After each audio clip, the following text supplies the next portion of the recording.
And off we go. The clock starts. Arvind brings his knight out to f3, knight to f6, g3, the reti system, pawn push to d5, bishop g2, and Arjun grabs space in the center. Arvind simply makes his home here with castling.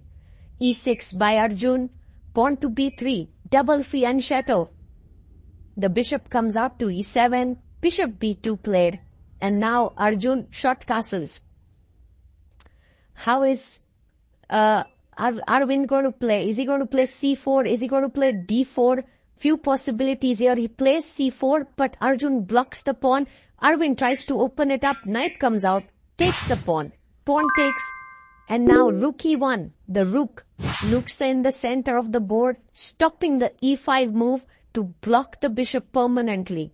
Rook e8 played. He wants to get his bishop out and push the pawn forward to e5. So let's see what Arvind does next. For now, e5 is not really threatened. He plays his pawn to d3, getting his knight out to d2 is on the cards. Now Arjun plays bishop c5. He wants to play e5 here. So makes sense to stop it. Knight e5 comes on the board. This is a typical way to stop the pawn moving forward. And now Arjun is considering a few options, but taking the knight seems the most logical. He takes it.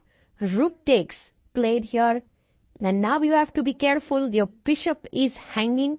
If you go back bishop d6, that's possible, but then there's an exchange sacrifice that can come. Look at this. Bishop d4, bishop e5, bishop e5. White has great compensation there. But also possible here is queen c7. Just moving your queen. He goes bd6. Oh, Arvind has this opportunity now to take on d4. This would be a very nice exchange sacrifice here for Arvind, because even after this, look at the central pawns rolling. He's going to make his move. Is he going to take on d4? No, he comes back. But this allows Arjun to push the pawn in the center. And look at this bishop. It's blocked now. Knight d2. He develops his knight. Another plan was to play bishop a3 there. But okay, bishop g4 attacking the queen here. And you don't want to play your pawn to f3 because that shuts down your bishop. So Arvind plays bishop f3. Now the best move here is to maybe take the bishop or even push pawn to h5. But Arjun comes back. Bishop f5. He's attacking the d3 pawn. Isn't b7 hanging? Can Arvind take the pawn?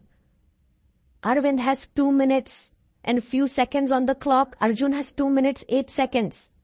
I think Arvind is calculating here. Bishop takes b7. Oh, he takes it. He takes the pawn. Rook b8 attacks the bishop. Now you attack the other rook. That would be great, because then after the rook saves, you can save your d3 pawn. Arvind needs to play that move. Otherwise, he's in trouble. There's no other move apart from bishop c6.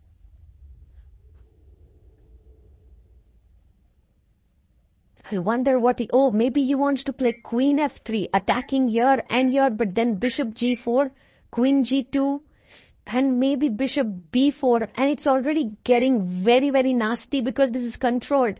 No, he goes bishop e4, he panics here. Arjun takes the bishop, and look at these light squared weaknesses.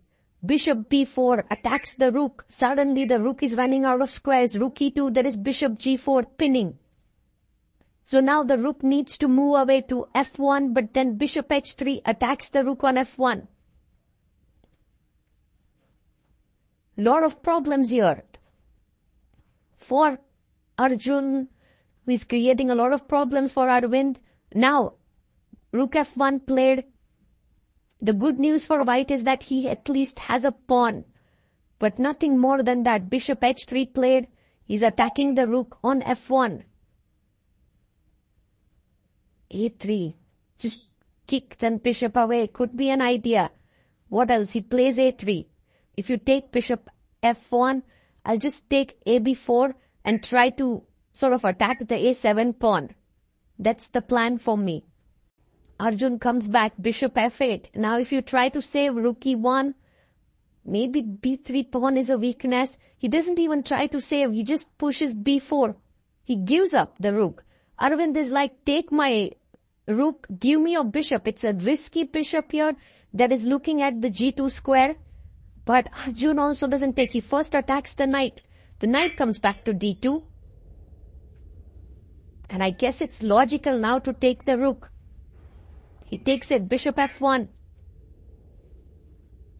Arvind, take with the queen, take with the knight, take with the king, all possible here. But maybe taking with the queen is the best. He can then pop out on this long diagonal or go to h3. Takes queen f1, pawn to a5, attacking the b4 pawn. He pushes forward, pawn to a4, stopping the knight from coming to b3. Queen g2 played. But this move a4 was so classy because he also fixes the a3 pawn, which is a weakness. White does have some compensation, but is it enough? Arjun plays his bishop to c5. Rook comes to e1 and now brings his queen up. Look at this, he's attacking a3. Arvind is running very low on time. He's down to last 20 seconds on the clock. Arjun has 1 minute 30 seconds. He's just such a speed monster here.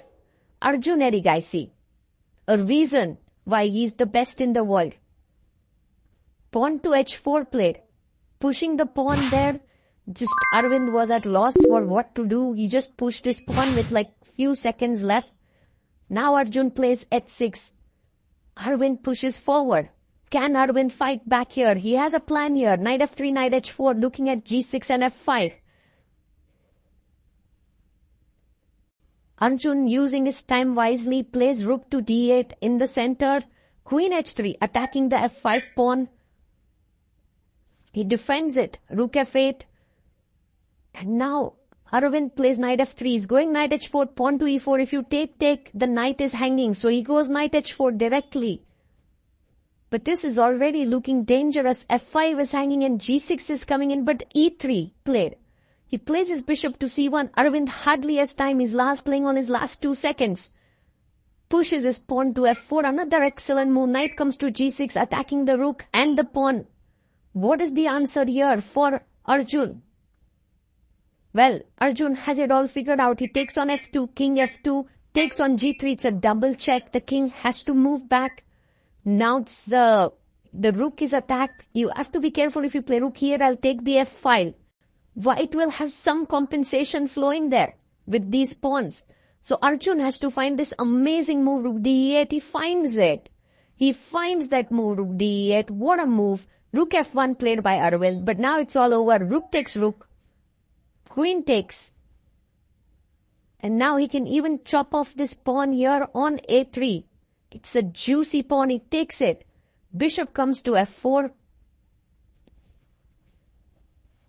And Arjun plays queen e6. He's now threatening to come in with the queen. Bishop takes the pawn on g3. This time Arjun just offers the trade of bishops, and now the a pawn is super strong. Bishop takes bishop.